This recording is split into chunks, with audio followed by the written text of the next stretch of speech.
Oh, we are live now. And this is, once again, the Conscious Aging series here on the Wisdom Factory, our very last installment with 11 panel guests. That's more people than we have room for. We've been doing this for some 19 weeks weekly since sometime in November, and we have heard so much, and we have learned so much. And I've just been overwhelmed with the variety of approaches we can take to this idea of growing old and noticing what's going on while that happens.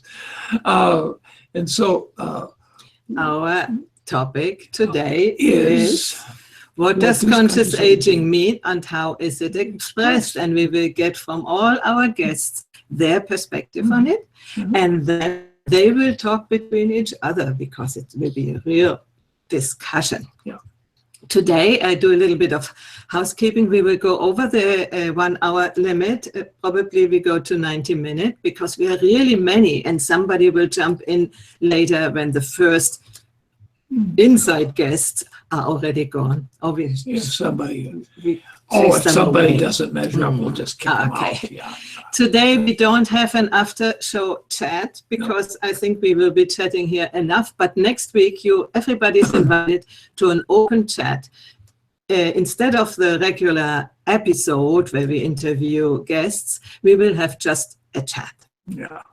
And end of April, we will continue. We have a holiday a little bit on Easter. You are invited to come to Easter to Paradiso Integrale in Umbria in Italy. We have a big Easter celebration. On Monday. Easter Monday. Easter Monday. Yeah, and then we will take on with Women Matters right after Easter, the day after. It is Tuesday, Easter Tuesday. Yeah. And then we will take over Conversations That Matter. We have at least 4 sessions with that. And afterwards in June, we will have an encore small series of conscious aging. And you will get invitations when you sign up, thewisdomfactory.net, and ask for our information. And in the meantime, I want to remind you that, of course, we have ongoing postings and conversations on our Facebook group, Masterminding Integral Aging. And we have a website also, thewisdomfactory.net. This is Masterminding Integral Aging, and this is thewisdomfactory.net. This is on Facebook. Yes. Okay. And there's also integralaging.com. That's also. So you can leave comments there anytime, and we'll notice them, get back to you. All right. So now we go and say hello to all our guests so that you can know who they are, because unfortunately we don't have the name tags. If you go to Conscious Aging, thewisdomfactory.net, yes, and go on live streaming, you come over to the page where you find the photos of everybody, and you can see them here. And when you click on their names, you see the information. Everybody. So first we will present the people who are here in the room. Where do we start with? Well, I don't know, it'd be easier to start with our list. Then we know who we called on. Yeah, I'm Heidi Hörnlein, and this one is? I'm not telling them. Max Davenport, you know him. Okay. Right. Now we go over to our guest. And I start as I see you. Not everybody sees them in the same direction. I will start with Anne Roberts. And please tell us where you are and what you are doing and what is your take on conscious aging. I didn't think I was going to be first, but here we go. My name is Anne Roberts. Thank you. And give me a sign when you want me to complete. My name is Anne Roberts. I live in a little village in Scotland, outside Stirling, which is the gateway to the Highlands in Scotland. My career has spanned consultancy, with the last 8 years working at our Scottish Police College, where I taught leadership to senior police officers. And then I retired in 2015 and I went back to uni. And I did a master's in applied social research. And I was introduced to a book called Composing a Further Life during my studies by Mary Catherine Bateson, who many will know is the daughter of Margaret Mead and Gregory Bateson. A wonderful book, and she's introduced a new stage into Erik Erikson's life cycle called active wisdom. And that kind of really caught my imagination. Bless you. Thank you. Caught my imagination. So as my dissertation, I interviewed 7 grandfathers and 7 grandmothers about this time in their lives and how they saw this time in their lives as grandparents compared with being parents, and how they brought their love into the service of their family. So we looked at the practices that these grandparents did in terms of taking the children out in nature, telling the story of the family, how they laid down and brought memories forward, how they embed in the family. So it was a great experience. And out of that, I'm now organizing and running what I'm calling Composing a Further Life Women's Circles. It just seems that I'm meeting all these wonderful women who are at a time in their lives who want to give back, but live the rest of their lives with this healthy longevity that lots of us know around the freedom and the resources and the passions and the different stage in their lives. In terms of conscious aging, I'm really interested in what's called cruel optimism. I think it was Lynn Siegel introduced me to that. You know, this thing about not being honest about the aches and pains that you have, and kind of working with them and not ignoring them and not pretending they're there, but not being a victim to them. You know, finding that balance between this passion and the vibrancy of this time of our life and the things that things start to creak a bit as well. So I'm having fun. I'm 65. My father's 92. My mum-in-law is 94. 3 grandchildren, 4 adult daughters. So I'm kind of in this what's called the club sandwich generation, with my energy being pulled up to care for elderly parents and supporting my daughters and their children as well. Looking forward to the call tonight. That feels enough for now. Okay. Okay. Thank you. Yeah. So at this point, I would invite Lynn to present herself, and afterwards go into the comment stream because there's Martin Ujic who is waiting. Okay, and then you can come in again afterwards. Now you must unmute yourself and present yourself. Yeah. This is the timer. You get 3 minutes. 2 minutes. Because I didn't know how to go into the other room. You gave me a link, but it didn't. It took me here, actually, again. Hi, I'm Lynn Creedon. I'm in New York. I am a body-centered psychotherapist and energy healer. And I work primarily with sexuality, intimacy, relationship, contact, connection. And I find a lot of what I'm finding around aging, especially, I'm going to say, I can say with women, but I'm going to say kind of just across the board. As far as our sexuality goes, as we age, I was just actually in Toronto last weekend, and I saw a lot of my relatives. And I saw my aunt and my uncle who are 90 and 93, respectively. They've been together, like, I think 75 years. And they are still living in their own place. You know, they're not moving so great, but they're moving. They're still driving, but they still like have the hots for each other after 75 years. So for me, you know, that's kind of where I would like to see us go. Even though we have to get really creative, I think, as we get older, it doesn't mean that we kind of go to the wayside, because they are just like on fire, these two. It's fantastic. So that's kind of where I go. It's like to really step into your wisdom and help your body along, right? So the more we're in our body, the more we're in our longing, the the more we can kind of be present and kind of be in connection. It's kind of delicious, actually. Okay. We have to Thank you. Yes. Yes. Yeah, I didn't hear you. Okay, so now I'm going to go out and go here. I sent you another email and you have the link there. Okay. Thank you. Please send your things also in the comment. Write your comments and afterwards will. you can come in again. And also Lowell Ann, who should be in the comment stream, I will invite you to give your presentation. Okay. I'm going now. Bye. Okay. Bye-bye. So who will we take next? Well, Shall we take the young people first? Normally it's old first, no? Now we take the young it's ones like going first. to the end of the alphabet. Let's call on Miriam. Okay. Oh, she's so young. I mean. Oh man, I was hoping you wouldn't do that actually, because I was so enjoying listening to you guys, and I was like, oh, I'm getting so much input for what I'm going to say next, because I don't know how, yeah. Okay, so my name is Miriam van Groen. I am in Amsterdam currently. I am a university teacher, and I like to use integral theory in teaching my students as much as possible.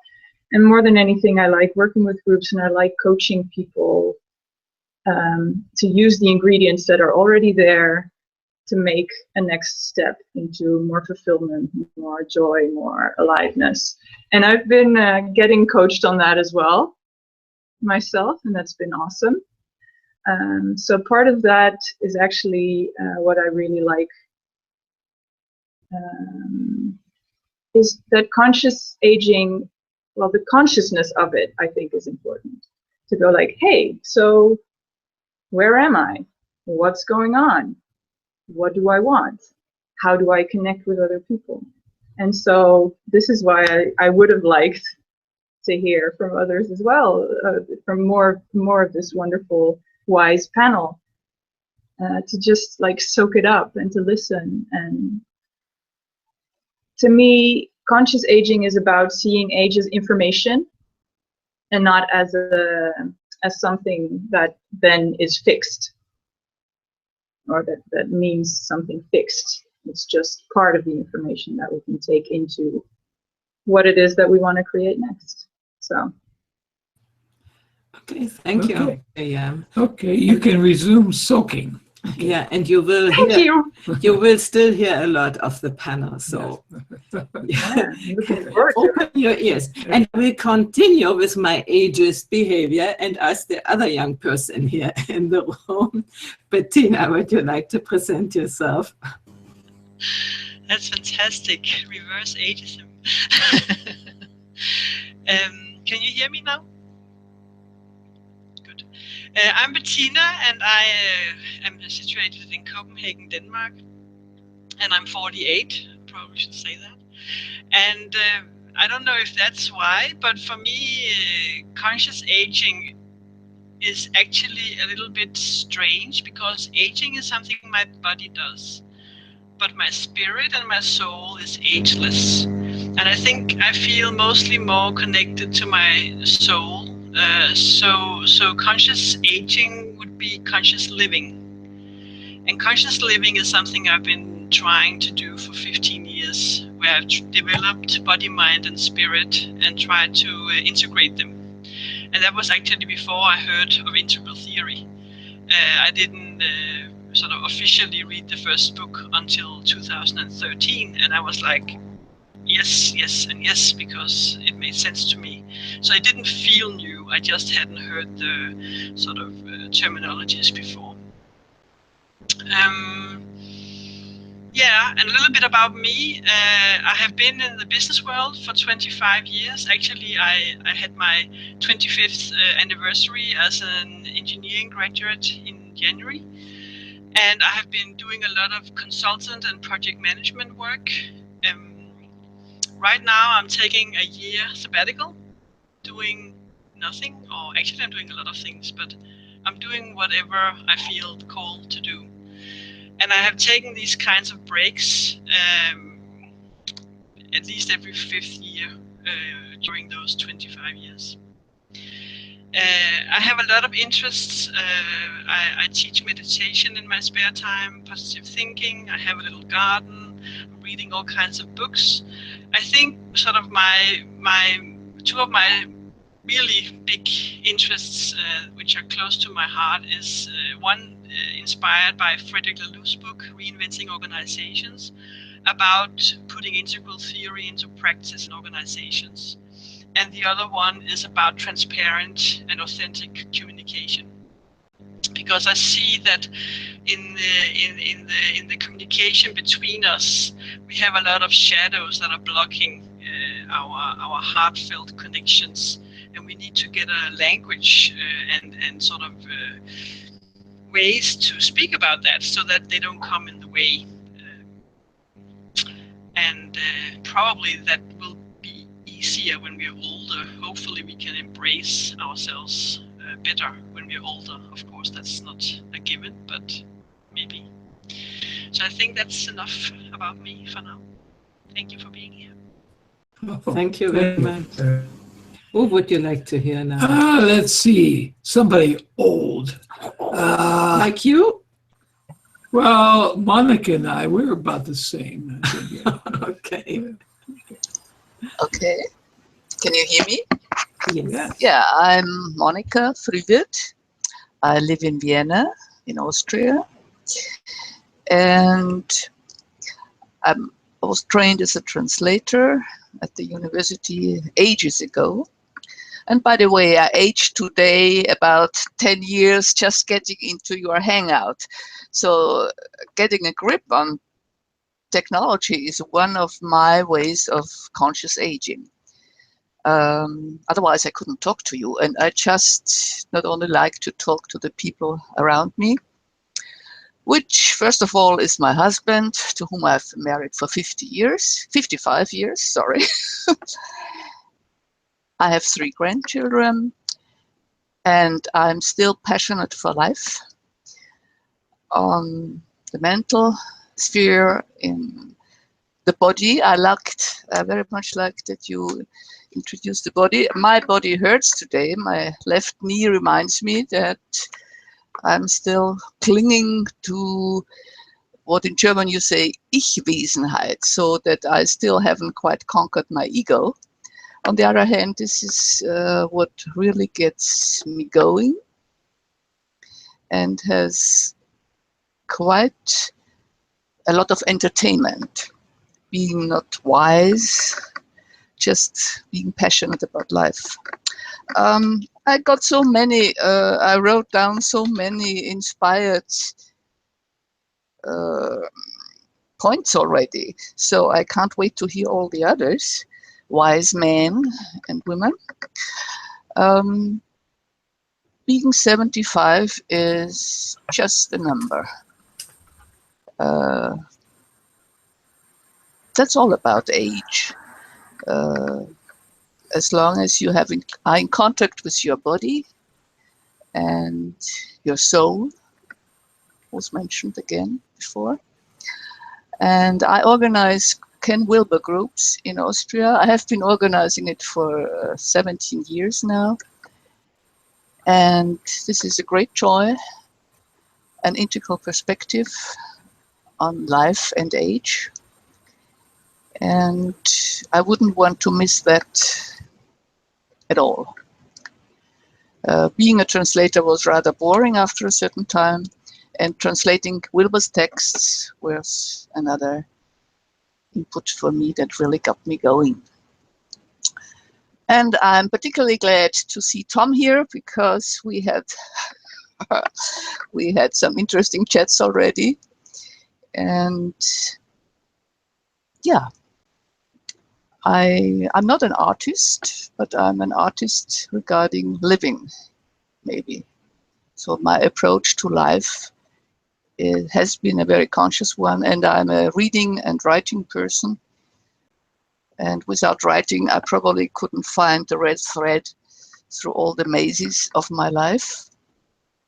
But now things get easier and they get more humorous. And I do enjoy being old. Thank you. Thank you, That's Monica. nice. Yes, older is funnier. That's Yeah. true. I like it too. At this point, I want to say that we will have, and now I have the date, it's not present, but Tom and Monica will have another conversation in this Conversations That Matter series. I think it's the beginning. Oh, I think it's the 2nd May. Is it true? That's I think about so. right. Anyway, Tom, would you like to present yourself? Well, you have to unmute though first. There we Yes, go. I'd love to. Thank you. I'm Tom Christensen, and I'm sitting here in a house we moved into about 4 months ago, way up on a hill, looking down on the valley of Mineral Point. We're in the middle of the driftless region of southwest Wisconsin, which means the glacier didn't get here. So we have the most dramatic hills and valleys and a beautiful view of the sunset. We made this move about 4 months ago because our life had become too easy. I'll be 70 this summer, and I said, you know, I could sit where I'm at right now until I die, and that doesn't look like a lot of, I mean, it's too easy. We need an adventure. So we found a town too far away from where we lived, which is still only an hour, so it didn't turn out to be that far. We just thought from the beginning it was too far. And we moved our business here. I opened a gallery, and we're renovating a beautiful 1972 historic prairie-style home. And we have the adventure we went looking for. And what that means is that we meet 2 new people every day, and that's up to about 114 people now that we're trying to remember their names. And you know, you see them every 1 or 3 weeks, so that's our primary Alzheimer's prevention program. And my background is in studying and writing about who we become as we get older, like what is the trajectory of cognitive complexity and what does that mean to us. And research shows that we do generate cognitive capacities long before we recognize it. And it's only once they're well established and we can get some objectivity about ourselves, we can say, oh, look, now I can do that. How, isn't that cool? So at this level, at this point in the game, I don't have 50 years ahead of me to figure out who I've become. So I'm paying a lot of attention. I want to catch that as soon as I can. So that's caused me to distill my life into 2 practices at this age. One is recalibration. You know, be ready. What have you accepted, agreed to, got into a habit about that could be improved by shifting the measures, shifting the verbiage, shifting the image, the vision, the desire, whatever can be recalibrated. What does it mean to be almost 70? Well, when I was at Madison, I had joint pains everywhere, and I was limited, getting more and more limited in my physical activity. I'm out here and I don't know why, but the joint pains are gone. So I have to recalibrate, yeah, what is this body? So that's, you know, every discipline has an inner and outer focus. That's kind of emphasizing the inner focus, watching myself, being delighted with what's coming up, and being delighted with learning to say once again, what's your name? I'm sorry, I forgot. You know, I'm going through that humbling experience over and over until you're comfortable with it. But the other side is, what about the world? And I mean, I started out, I left college the first time to find out what the truth was. And I've been on that journey now since 1966, 67, somewhere back there. And I've distilled it down to one thing. And I'm not the first person to get here, but I think my engagement with the world is measured by kindness. You know, am I being kind? If I'm not, then that's where my discipline kicks in and say, okay, you know, your commitment is to be kind. I don't know what else is going to change the world, but I know when I'm kind with somebody, the space opens up and it feels like it was a good moment. So that I can do. I can't change the president. I can't change the environment, you know, except in little ways. But the biggest change I can be is to be a presence of kindness with the people that I meet. So that's where I am, and tomorrow I might recalibrate. I mean, good to see familiar faces here. Okay. So, Thank you, Tom. to whom we have Well, 2 men left Yeah. and 1 woman. I think we give the precedence to the woman. Or shall we go by ageist principles? I thought we should say hello to Martin because he came in for me. late. Oh, yeah, that's Ah. true. Oh, first Martin. So, And then some okay. woman. Okay. Some woman. All right. Okay. Okay, Martin. Hello, can you hear me? Yes. Yeah. Hello. Welcome, everyone. Well, my name is Martin. I'm in Los Angeles, California, where the sun is shining. And I'm mainly working on a new book right now, which is tentatively called Integral Love. You know, I like this, like there's integral ecology and integral psychology and integral, you know, spirituality, and so just like Integral Love is the new book. And I'm 59, turning 60 this year, so I'm kind of in the middle age, like hopefully. Our life expectancy supposedly will be around 100, and so we'll see how that goes. Anyway, and the gist of my work is basically, actually I wanted to read something real quick. It's really around purpose and sharing a purpose in relationships. So as far as aging, scientists at Rush University in Chicago, they say people who have a purpose in life, they derive meaning from experiences. And let's say, anyway, their research showed that brains that function better at older age belong to people who had indicated more purpose in life. Living one's purpose actually affected cellular activity in the brain. Plaques and tangles still formed, but having a purpose seemed to increase the brain's protective reserve. Not only that, the stronger the purpose, the more it added to the reserve. The results held up even after the researchers controlled for differences in exercise levels, education, and other factors. And there's many other studies that say, you know, if people who live their purpose, specifically in older age, they live up to 7 years longer.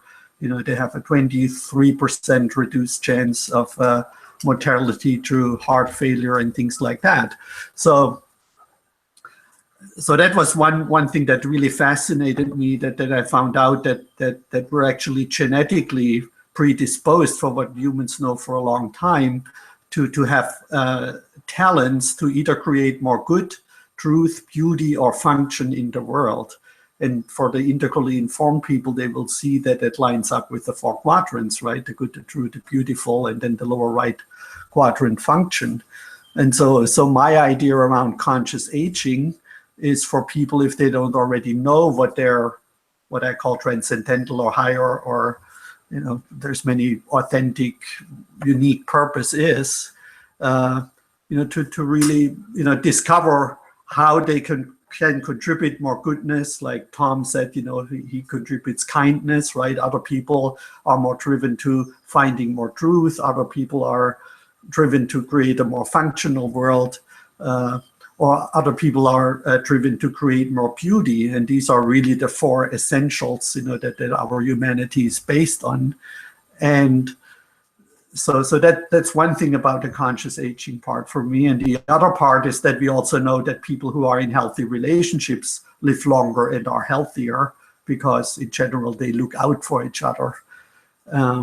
And so my new book is even though it's called Integral Love, it really shows how we can shift our life and our lifestyle from a hedonistic, you know, avoiding pain and seeking pleasure, which I think 99.999% in LA people are after. So it's so interesting to live here, you know, that people are so drawn to this hedonistic lifestyle versus, you know, I learned that from the meta-integral people about eudaimonia, you know, having a eudaimonic lifestyle, which means flourishing or finding purpose in meaning by contributing to the society instead of, you know, just pursuing hedonism, sharing that in a healthy relationship with, you know, which creates a whole new love dynamic, is what I feel passionate about. And think is apropos for any age, but specifically for older people who often feel,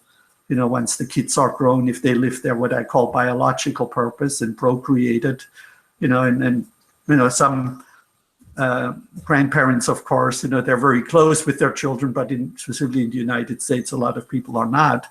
So a lot of people fall kind of like in this meaningless, depressive, whatever stage that I guess nobody on this call falls in, but I think out there, you know, people can benefit from this idea that they have actually a purpose until they die, and that they will be much healthier and happier if they live their authentic purpose, and specifically if they share it in a relationship. Okay, thank you for your introduction. It was nice. It was a little longer than previously. Kind of a nasty view of hell. Yeah. So now we go over to Ashton. Yes. Ashton Upper White, would you please introduce yourself? Hi. Now that you've offended me on ageist and sexist grounds, I am a writer, an activist. I live in New York. I will be 65 in June, so that gives me 3 more months to be a productive person in the world, according to the American timeline of when you fall off the edge and cease to be useful in any way. I started writing about getting older a decade ago now because I was afraid of getting old. I didn't realize that at the time, needless to say. And then started to research longevity and interview older people, and swiftly learned that almost everything I thought I knew about aging was far less nuanced and far grimmer than the reality. So I set out to explore that dissonance, which I think is mirrored in our own experience. Even if you don't think about aging in social or political terms, as we get older, we realize it's different and better than the way it's portrayed in the culture. So sometimes I think my self-appointed role is to jimmy open that little bit of cognitive dissonance. And I have written a book, a manifesto against ageism, and become an activist to explore that dissonance in the culture, because it's internal in terms of that crack, and it's external in the culture in that pretty much all you hear about in the media is the negative side of things. And I am not a Pollyanna about aging. There is much about it, you know, that's challenging, but my quest is to make sure that both sides of the story are told. For example, a post I put up on my This Chair Rocks Facebook page yesterday about the steep decline in dementia rates since the 1990s. And everyone goes, oh my God, I had no idea. I thought we were all going to get dementia. And so the question is, why is that other side of the story not told?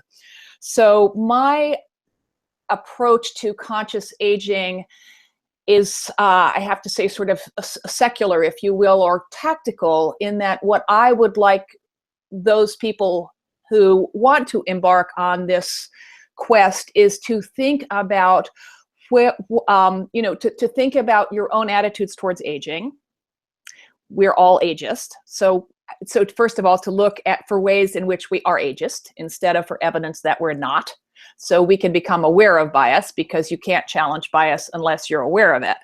But then to think the next step in terms of be conscious of your own ageism, and then try and think about what are the factors in the culture that frame it the way it is framed, as a problem to be fixed or as an ailment to be cured, when it is neither. It is a natural, powerful, lifelong process that unites us all.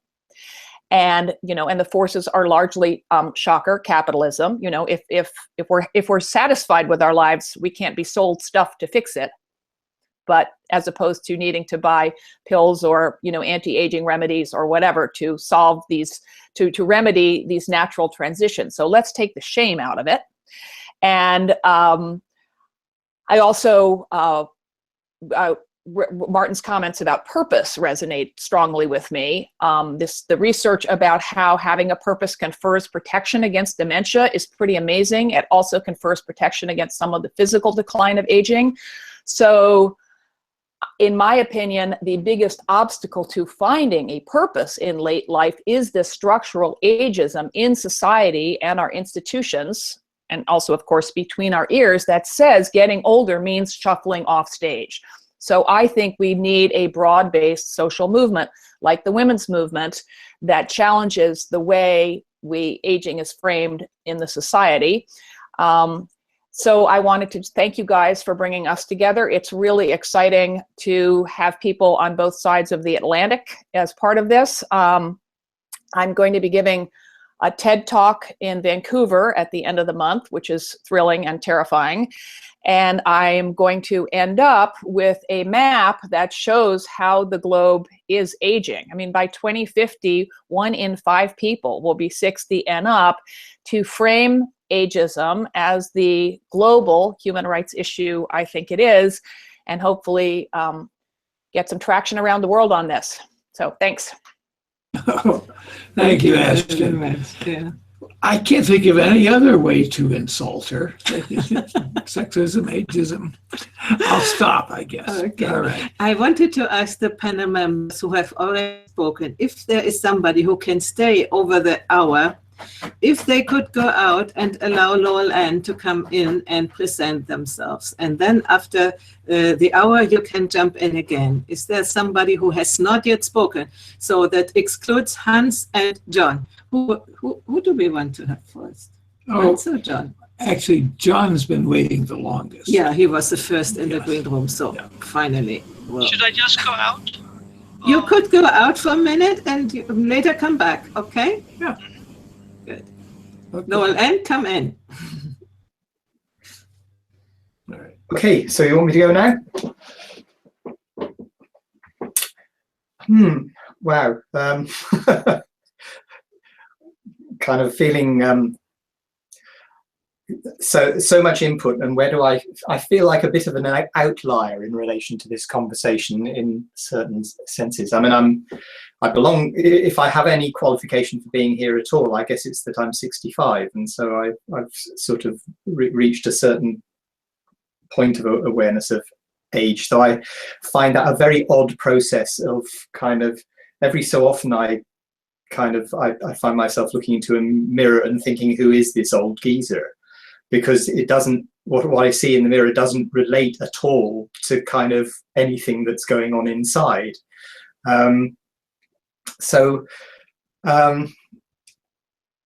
My relationship with aging, or anything that I have to say about conscious aging, is actually what I would have to say about anything to do with life, anything that has to do with being conscious.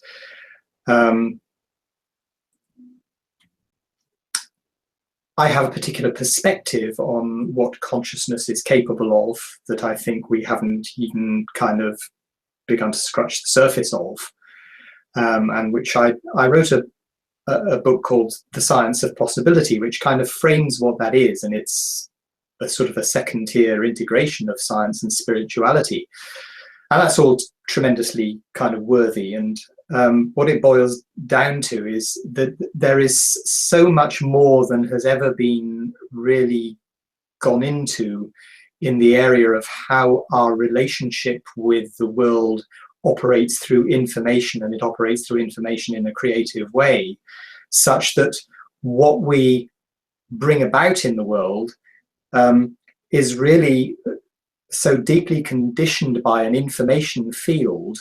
And everything that everybody has talked about in regard to how we think about aging or how it's framed in the world actually has to do with a whole kind of mindset that has been set up, and that we are all subject to, and that our bodies are subject to, because they're internalized. And my personal belief system is that we have so much more capacity to work with that inner. You know, The Science of Possibility is a very mundane title in a way for something which is completely magical if we really find our way to turn it on. And I feel like my life is kind of engaged in learning little ways day by day to open up those possibilities and turn that on more. I earn my living as somebody who works with organizations, so I resonate with Bettina in I have a workshop coming up shortly called Making Teal Reels, because I'm a spiral dynamics geek, and I'm very concerned with all the stuff that isn't in Lulu, which is about how do you actually make that stuff work. I'm quite a pragmatist, and so all of this for me is like, what more can we do?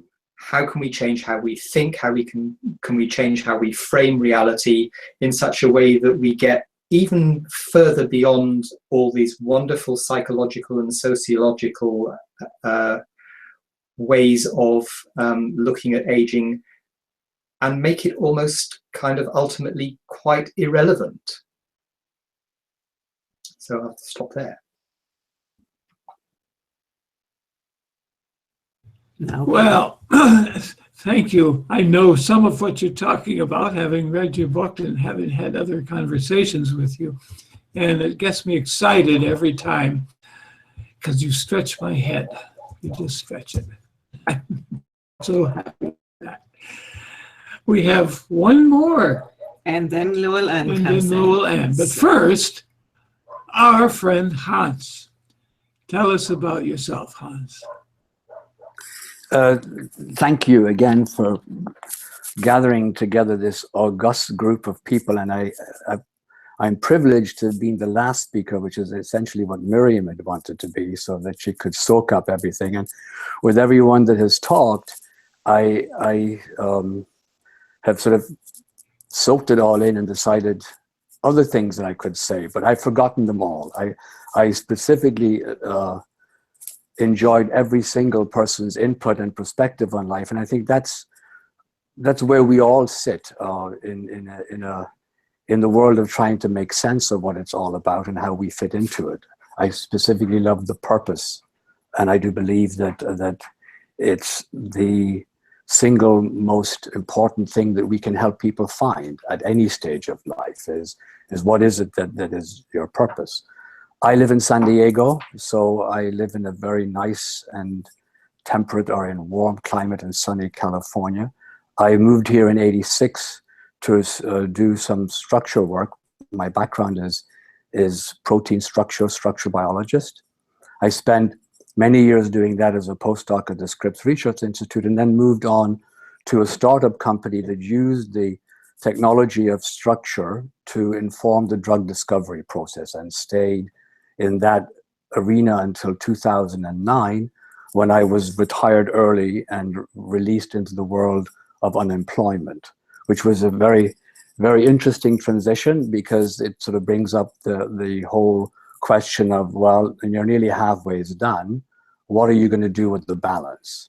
And I'm not sure who it was who said that she takes at least a year off every 5 years to examine but I think that was a huge gift. To be 50 and fired is a magnificent gift to actually be given. So I moved then from the world of treatment and cures to the world of wellness and prevention, and now more recently, sort of useful aging. So if you think of, if I would describe my conscious approach to aging, it is similar to a consciousness-based approach to our health.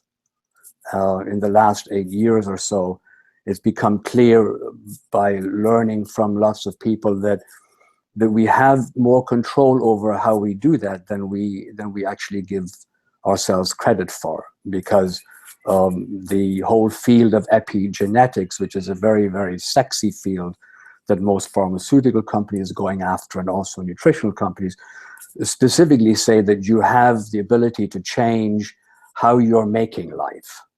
So while I do agree with Miss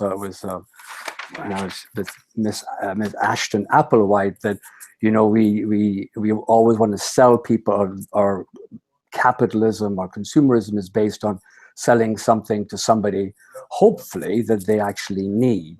In the world that I live in, the information about how to age by design is something that is real, is being researched, has lots of good products and more coming because we are being marketed to. And we are the first generation, and I'll just finish with this, we are the first generation who have the possibility to decouple the biological clock from our chronological clock, using the information on nutrition, stress management, moderate exercise, and also that psychosocial support that we all need, which according to Dean Ornish up at UCSF are the 4 pillars of health. So that's what I do, and that's what I live, and thank you very much for giving me a chance to sort of expound on that. Yeah, thank you. Okay, and before we ask Lol Ann to do her presentation, I will invite you, especially the people who cannot stay longer than the hour, to think about what they want to know from somebody else, or a question. And now I give over to Lol Ann.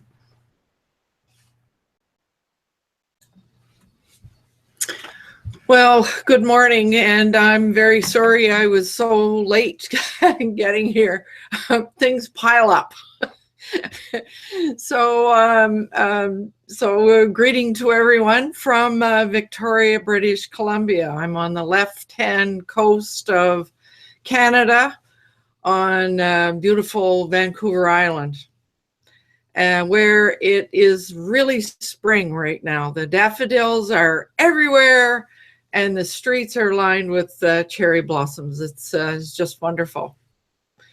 So I have to admit that I've only heard the last couple of people speak, and I was interested in what Hans just said about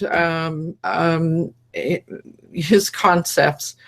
And I might just say that I'll divulge, I am 76. And the way I am right now is I've probably never been happier.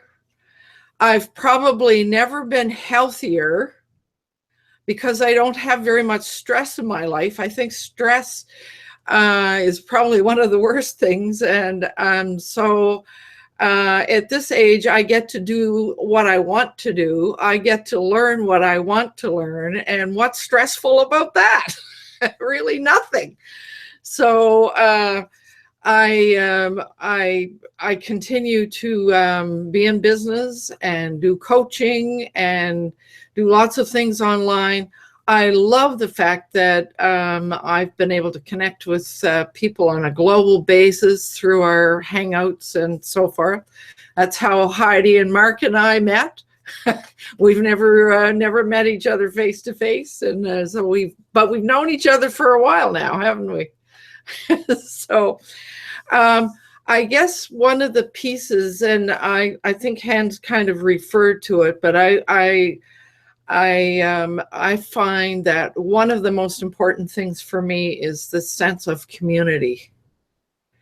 And I do some contract work in a seniors complex care home, where most people are in their 90s, and they are in various stages of dementia. And what I notice that makes me fearful about that is that one can become very isolated. And I think that that's one of the things that we all really need to pay attention to as we age, is that we don't isolate ourselves and that we maintain our connection to community. And I think that we've talked before about my community is a choir community, a very large choir community, and a very supportive choir community. So to me, yes, exercise and nutrition and all of the things that have been mentioned, and having purpose and knowing what, and continuing to maintain that sense of curiosity and out there and learning and growing it's that whole concept of expansion and contraction for me. So I think that's really all I want to say. Thank you for inviting me. I'm really enjoying the contributions of others. So I'll end there and look forward to hearing what everybody else has to say. So. Okay. Thank you, Lol, and you are the last ones of the present guests, but we had some more who couldn't come today. But if you want to see their specific episode, go to thewisdomfactory.net and find Conscious Aging. It is up in the menu bar, and there you find all the names.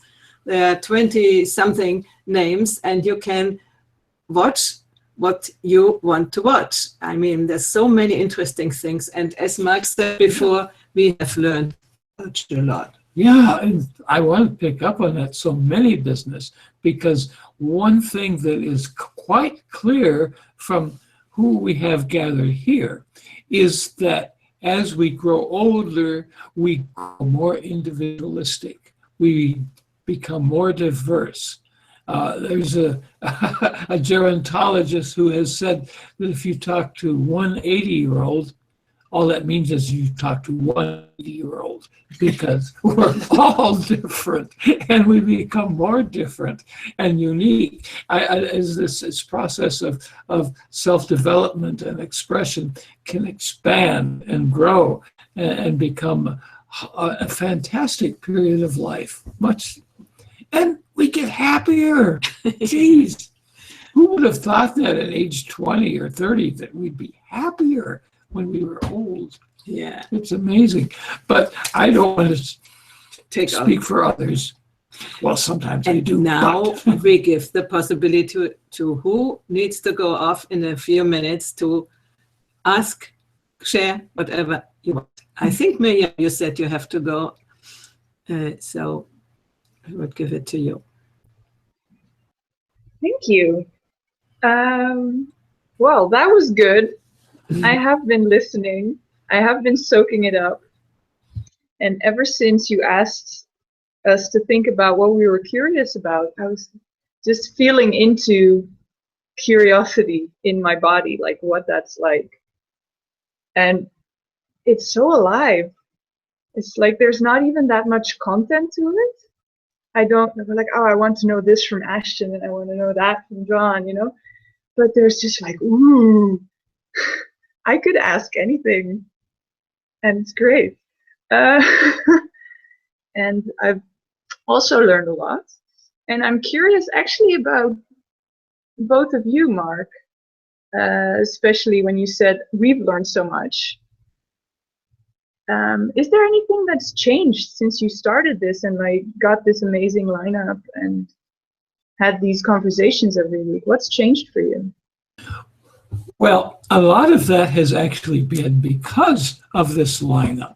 Because when you began investigating aging, what, a year and a half ago, 2 years ago, we had our own view, but we didn't know there were so many aspects of aging, you know, so many ways that people entered into this period of life, so much information that has been learned about aging in just the past 10 or 15 years that just wasn't known before. This is brand new territory, both for us individually, certainly for me individually. I've never been this old before, come on, you know?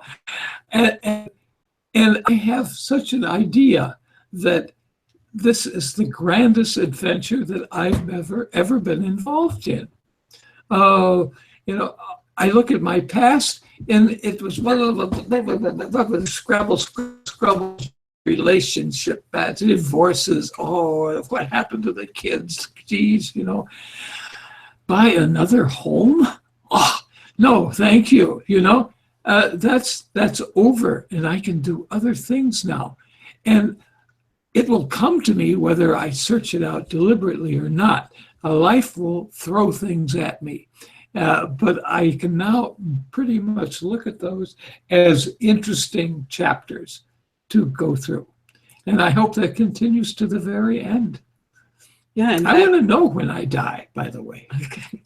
I want to add that since we have taken up the aging topic, before we did relationship and we did wisdom technology series and all other stuff, we have done more than 100 broadcasts. That was me organizing, because he was sort of, doing it. And since he has the aging topic, he really entered into the topic, and he did the Facebook group and he engaged with the people. So it seems to me that he has found his purpose and his way of expressing himself.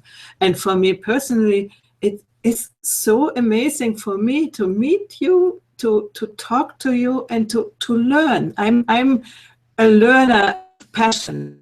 For me, learning is the most important thing in the world.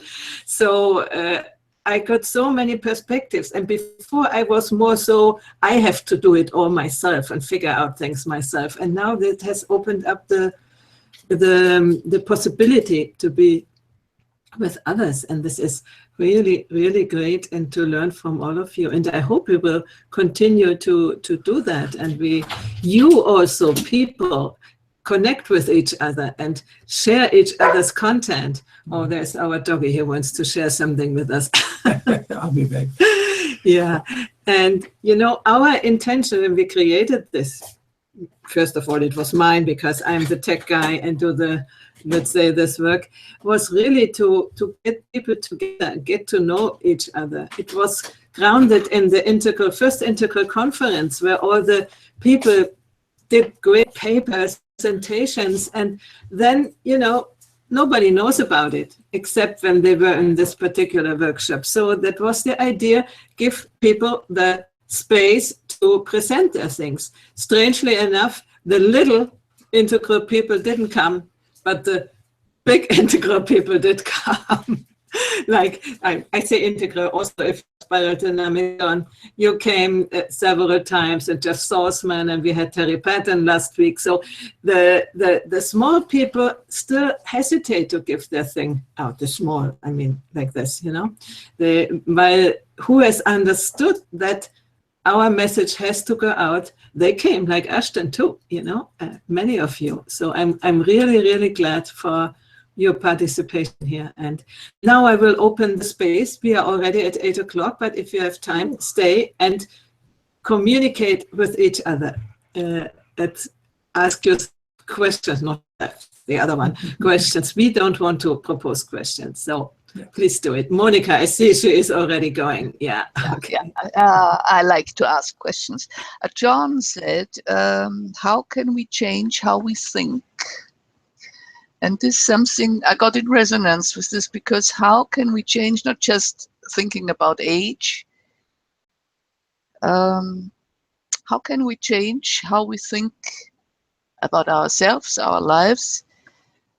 So maybe, John, one of the possibilities to tell me?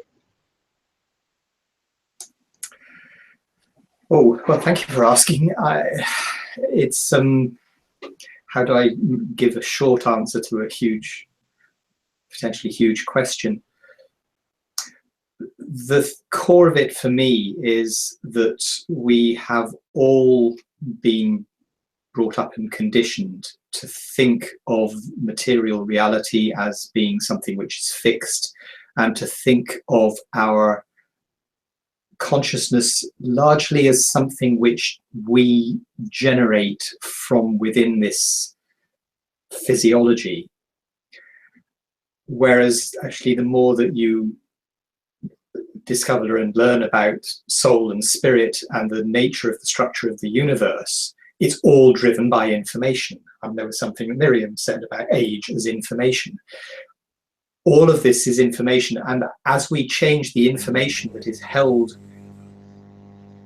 in the big field of information in the universe and in the smaller field of our own portion of that information, the more we can actually change the nature of what we have believed to be reality.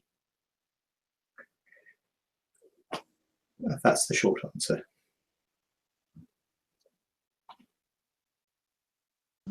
Thank you. Maybe I should read your book as well.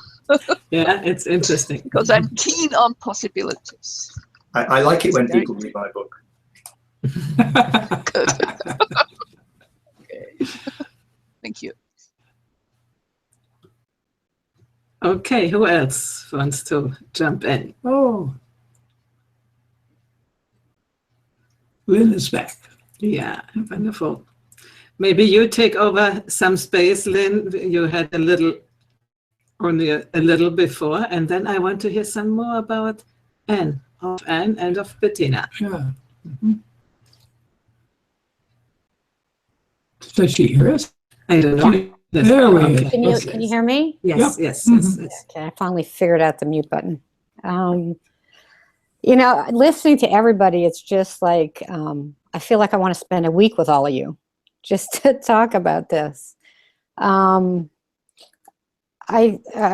couple things. I think, first of all, I'm 58 years old, and I'm a cancer survivor. I'm a breast cancer survivor. So there's a way that, in a certain way, like I remember when I was younger, somehow I couldn't really envision myself being older. I don't know what that was about. I just, you know, it just wasn't going to happen to me. Right? And then, right? And then as, you know, as I reached like 40 and 50 and stuff, even when I turned 50, it wasn't like a big deal. When I hit 56, I think I started to pay attention. And that, interestingly enough, was when it was about, I think, a year after I finished my treatment. So two things happened for me. When I was diagnosed, I really thought I was going to die. So I kind of went into kind of the process around death. And from that perspective, I didn't go into the age thing, like aging out, right? I went into, okay, I'm going to die. So my process around that was really about getting very intimate with death. Well, it took me, I don't know, about a year and a half. I think I went very internal. And then when I came back out, my hair grew back like this, you know, so I became gray. At that time, I had been teaching in rooms with people that were under 40, that I was the only person in the room over 40, pretty much. And I've been doing that for about 4 or 5 years now. So there's a way for me, after my treatment, after understanding where I was around the age thing, and then going back into these rooms, teaching sexuality and stuff, and not understanding how to bring my sexuality into these rooms with these young people. Right? And I realized at that point that I had all this judgment around older and sex. And I didn't realize that I had. So I started looking at, I can't even explain to you what I started like reading a lot of books. I started talking to a lot of people. I have some clients that are like in their mid 70s, mid 80s, that I just, you know, discovered each other, and they're like hot for each other, and they're in deep relationship, and they're all having sex. It's fantastic. My aunt actually is still having sex at 76 after 30 years. So I think for me, when I'm in contact, like when I went to Toronto last weekend, I went into a senior residence because my mother is staying in a senior residence, and being with them and seeing how they're relating, right? From a perspective, yes, they're complaining a lot, but also from a perspective of like, I'm seeing people that are still have their relationships, their husbands are still alive, their wives are still alive, that they really love each other. It was like almost a revelation to me to kind of sit there and watch them and watch them flirt a little bit with each other and kind of get excited when they come in the room, you know, like my stepfather, who's 93, just had a massive coronary 3 months ago. My mother walks in the room and he says, there's a new rule. you can't come in this room unless you kiss me first. If you don't kiss me, you can't come in. You know, so it was really fantastic for me to witness that. And in my work, there's a way that, yes, sometimes our parts don't work, but that doesn't mean that the intimacy goes south, right? We can make it up. Like, intimacy isn't just about fucking for me. So it's about connection and relating and the deliciousness and the touch even. You know, even looking at each other. So I think for me, you know, as now that I think I might live longer than I thought, it's really it's like the journey, and then now to step back out into that world is kind of scary.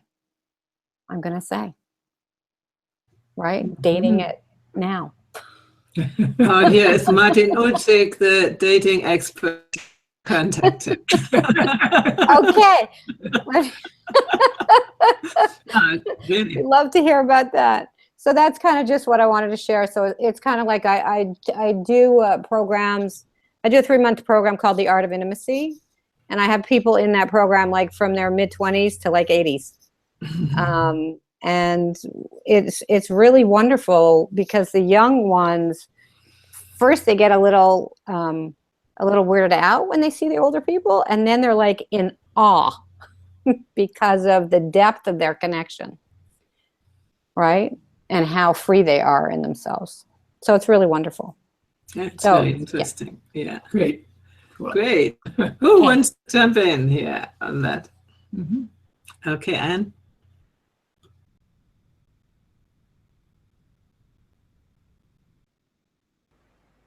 Can you hear me now? Oh, that was lovely. Thank you. I haven't been alone in an intimate partnership since I was 20.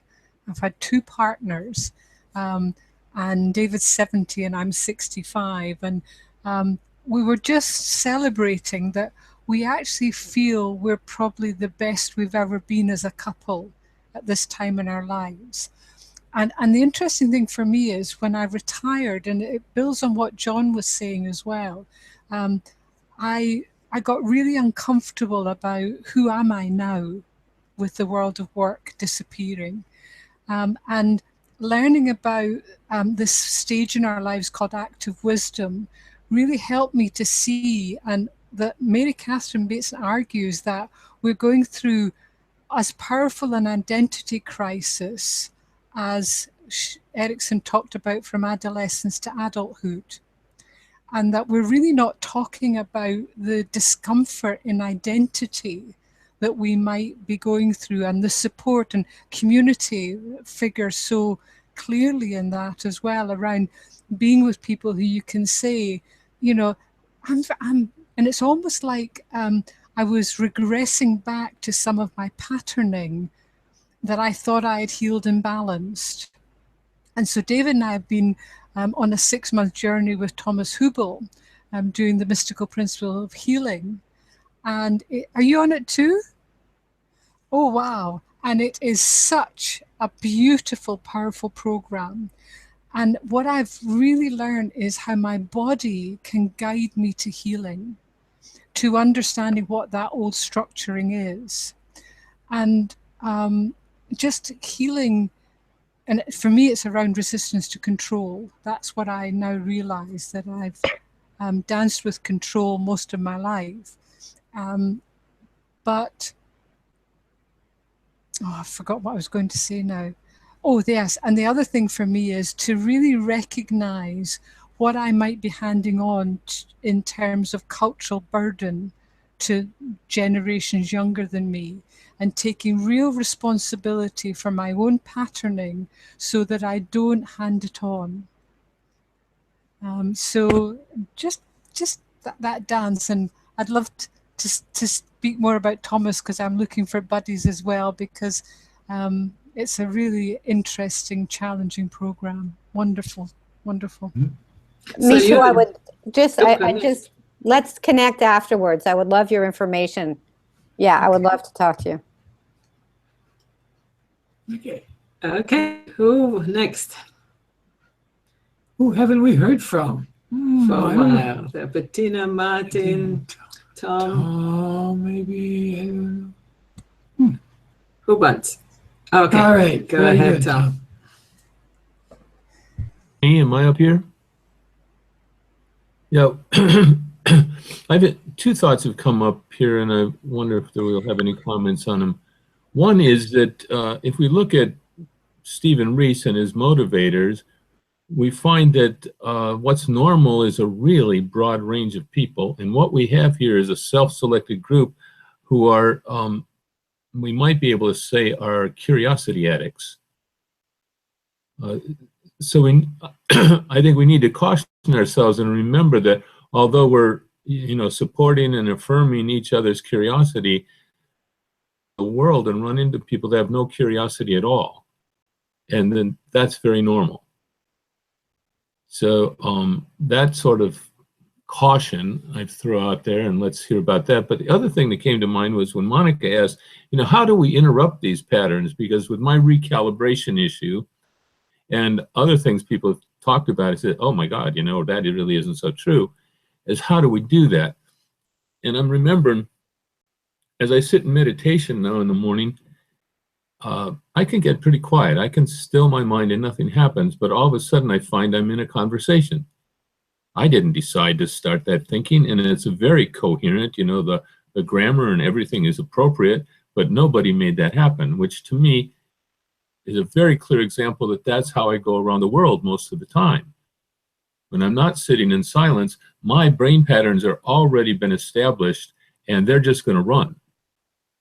And the only thing I can do is to be alert to interrupt them, because there's no way I can go in and change every one of them. It's that alertness to interrupt.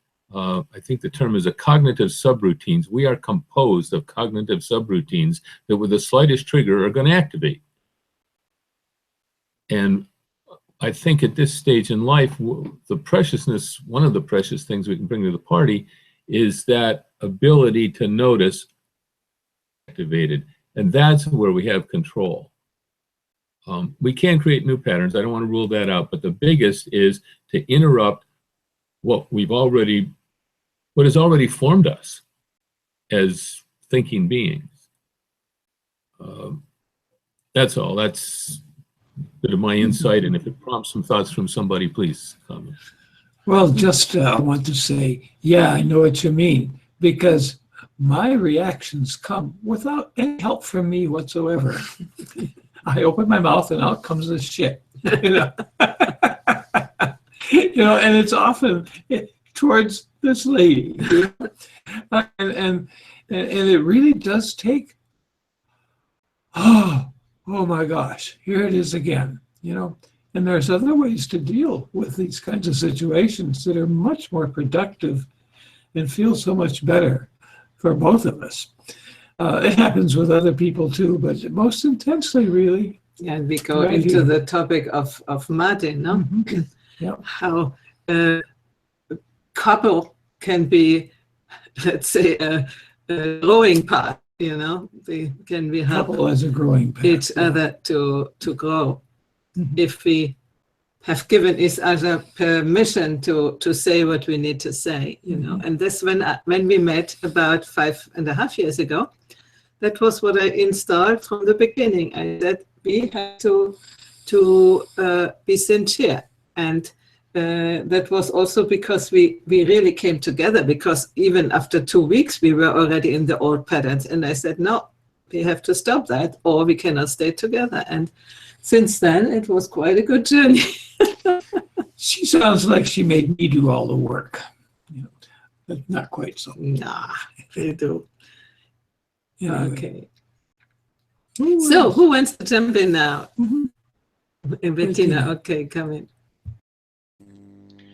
This is such a rich discussion, so it's almost difficult to find out, because I feel called to jump in so many places. But I really liked what you talked about patterns and about interrupting them, because that's a part of my spiritual practice and also what I've been teaching in positive thinking. to use our intellect and our consciousness to discover what is normally not conscious for us. And actually, I see in our internal live stream that John is mentioning Bruce Lipton's book, The Biology of Belief. And actually, Bruce Lipton tells us that study shows that we are only aware or conscious of about 5% of our patterns and what we're doing. So we think we are very conscious every day, but in fact, we are not. 95% of what we do is programmed, culturally programmed, programmed in childhood and so on. And you can change it, but it really takes a lot of consciousness. So I think this is extremely interesting, and I think what was it Lynn? No, who I don't remember who said about now she doesn't have to work anymore, so she has a lot of time and she doesn't feel stressed. And I think that's exactly the point, that even though we do have a lot of things to do, that we need to take time out every day in order to make this peace around us, so that we can feel peaceful inside and that we can be conscious and reflect about what's going on.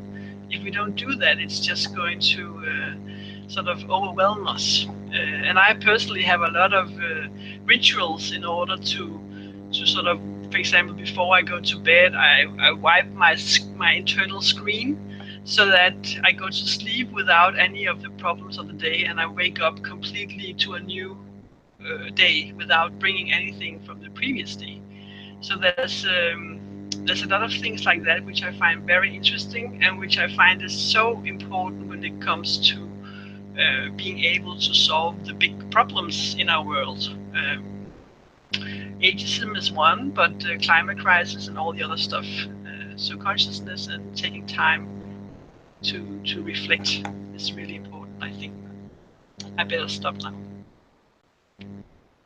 Okay, I want to say you have written many comments in the inside comment stream. It would be better if it was on the event page. So I copy some of them, which seem to be interesting to the people out there, and I post them. I hope it's okay for you. So, okay. Who else? Heard some mention of, oh, who was it? It is about epigenetics. Yeah, people are writing, yeah, and yeah. Bruce Lipton. And I posted all on the event page, so that our viewers and our audience can participate on that too. Okay. So, who else? I think we go another 10 minutes or so, and then who is called to share something? Or ask something. Or ask something. And I think this idea of family constellations, or also epigenetics, if you want to say something about this. Maybe John would like to say something about epigenetics. Well, I maybe not too specifically about epigenetics, but I was kind of slightly waiting for Lynn to come in because of her comment about constellations.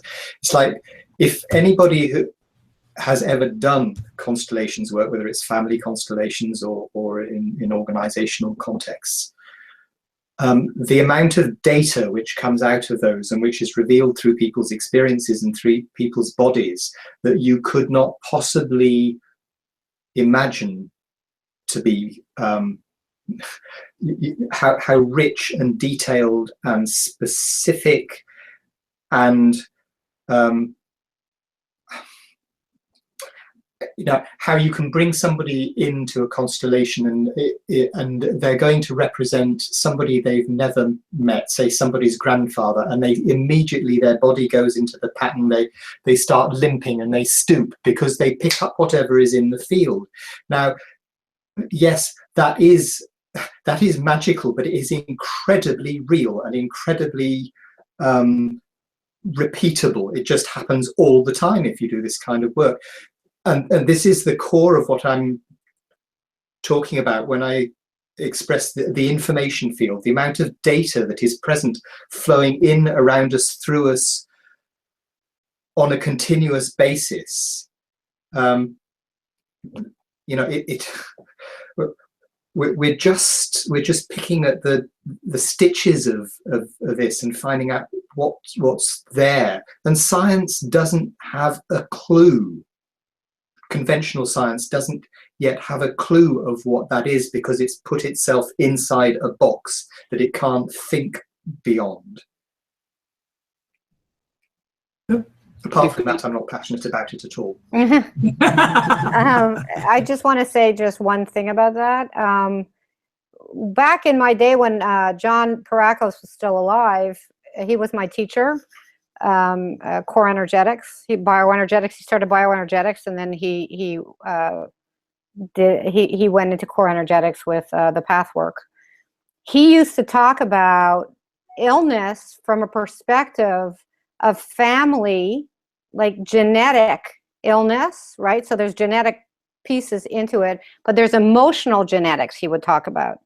That would, he would talk about how the illness from the emotional perspective hits the body, and how that unravels through this energy and through the body, through the actual physical system. And then Peter Levine always talks about epigenetics. For me, I've been doing this for 30 years. I always have to work with the family, even if the family's not in the room, because they do bring it down energetically, 100%. 100% they bring it in, you know. So from that perspective, if I don't bring in that perspective, there's always something missing in the work. I mean, at least in my experience, right? So I have to bring in all the ancestors. I bring in all the ancestors and how they all, you know, dealt with it, where they came from a trauma perspective as well, right? All right. Okay, that's Tom who wants to answer. Go ahead, Tom. You must unmute, yeah. Yes, this is exciting, because we're looking at the family constellation, let's say, and that's all about history and what we're comprised of. But what we represent here is, if in fact cognitive complexity can increase over a lifetime in some of us, and we have a collection here of older people, we should have a pool of cognitive capacity that we could do something with, like constellation work, but more from the future, more from a human being that is brand new on the planet. So I don't know, we might be trying to get to it here, but if you, with a Lou, it's teal or it's yellow, but after yellow comes those individual yellow wizards combining with other people. Now that's only possible when you get older. So we do represent a pool of resources that might just have the answers for the questions that people can't solve right now. That's the real promise of getting old, is that we may be the repository of the answers that will save humanity. But we need to come together with what we now have, and that is being able to get past our ego. Most of us know what that means very easily now. And it means shifting perspectives immediately based on the wisdom and the intuition we have. And it's being quiet and listening for where does the voice want to speak from next. So I think we represent a huge promise for the future. And we just have to connect with each other and learn to be in this new way that's possible for us. So this is really, and I invite you to be with us. I mean, we have created the Wisdom Factory to have a platform for doing this. You know, if there's people watching, and we are very grateful because we have quite a few watchers out there, this is wonderful. But as we said, even when there are only a few people, only the fact that we are together and do it, this already brings the energy out into the world. And if there are people who get inspired by this and even want to participate, it's even better, you know. But so all you in the green room and the participants of the whole series, I invite you that we can meet in the regular basis, maybe once a month or once every 6 weeks, and talk, or even do a practice, who is inspired to offer a practice, and then we talk about it, what it did with us, and have other people inspired, because we do it publicly, and we use Hangouts because it can be public and people can by chance can come in. Instead, if we used other platforms, that would be private. And our intention is to bring it to people who might stumble upon and have no idea, and then maybe it's what they just need to hear in this moment of their lives. And if everybody thinks back in their lives, at least my life also, there was always a moment when I got an information which I just needed in that moment. And if we can help to do it no, this is Italian, every one of you, this is perfect, you know. Somebody gets it. For instance, somebody talked before about Thomas Hübel. Maybe somebody will be interested in that, or whatever, you know. Read the books which were named, or come to our Paradiso Integrale as an integral gathering in Italy, you know. Who knows what will come out, no? Yeah. Or go to workshops. Yes. Many of you offer workshops, you know. So, and I want to remind the people who are watching, go to the factory, wisdomfactory.net, and check out the people and what they are doing. Connect with them. There are all the information there. You find everything, and find out what they can offer you. Right. And find out what we can offer you, by the way. And I get this feeling of just having stumbled upon this gathering of wonderful, wonderful people, each of whom have really unique perspectives and are positive and are not so concerned about, you know, just presenting what they think, but are really open to what everyone else is saying too. So co-create, yes. And if we can form instruments for doing this in a I don't want to say a formal way of some kind, but in some kind of culturally reinforced way, yes. And I have not heard from Martin for a while, and I see him there looking downward, and I think of him taking notes. About what you say. About what we all say. If you want to jump in still, I mean, as long as you are inspired to be here, we can talk. And who has to go needs to go, but say goodbye and say your last word. Yeah. Waiting for who? Boo. Monica, if you want, then you have to unmute yourself, because there is so much to read, and we have agreed already to meet on Zoom. So this gets a snowball system, and I just love that. Yeah, it's very exciting. So we can thank you both for thank you both for creating that. It's just I appreciate it very, very much. Well, we depend upon your support, Monica. It's really great to have it. Yeah, and coming and joining us. Yeah. Yeah. So, whoever, last words, takeaways, whatever. I see Martin. I just share one more thought, you know, that sits with me for quite some time.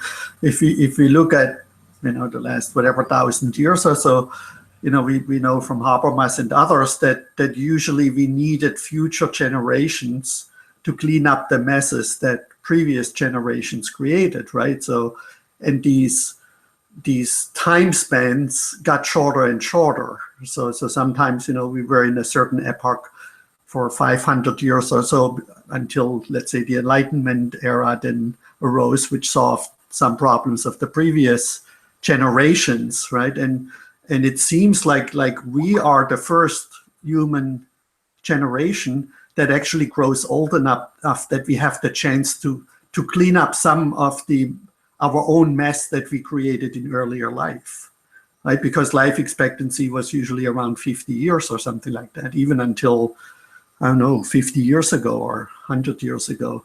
So that's, I think, I mean, for me, that seems to be a big motivator, that I probably already live old enough that I can contribute to fixing some of the problems that I created in earlier life. And I think former human generations didn't have that opportunity.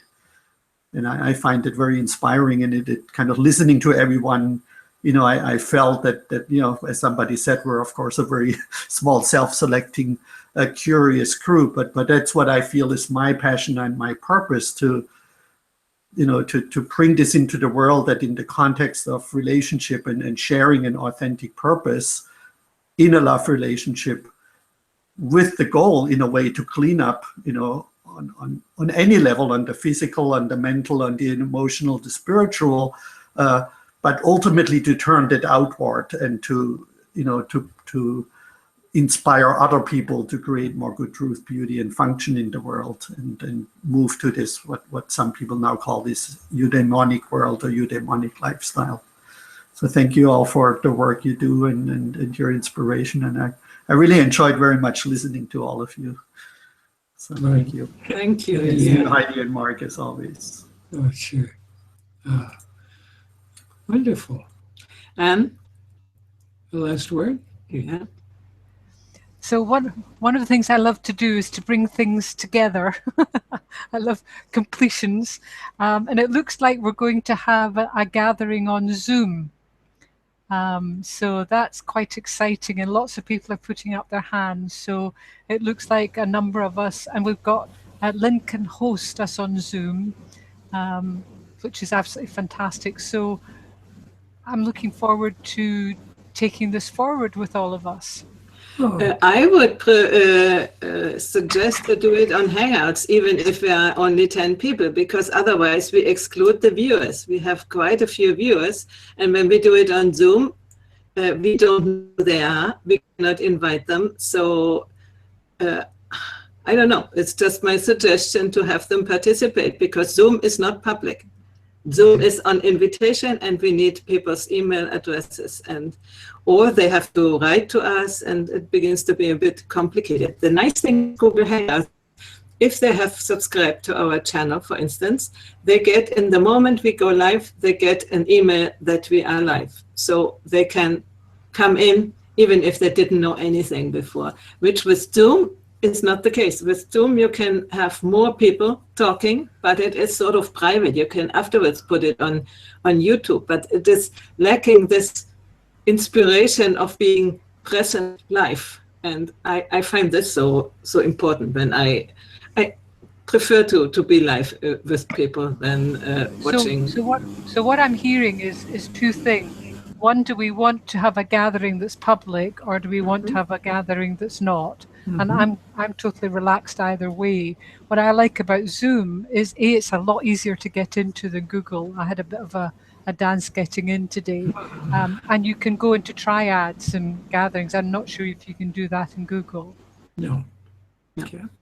Yeah, Google is more a broadcast possibility. No, it's not so much conference thing. So, and our show is more projected to talk to people outside who otherwise wouldn't, for instance, wouldn't go into camera. We suggest people, the whole period we have to come into the after show chat, and very few people arrived, because I think there is a big hesitation to show up on camera.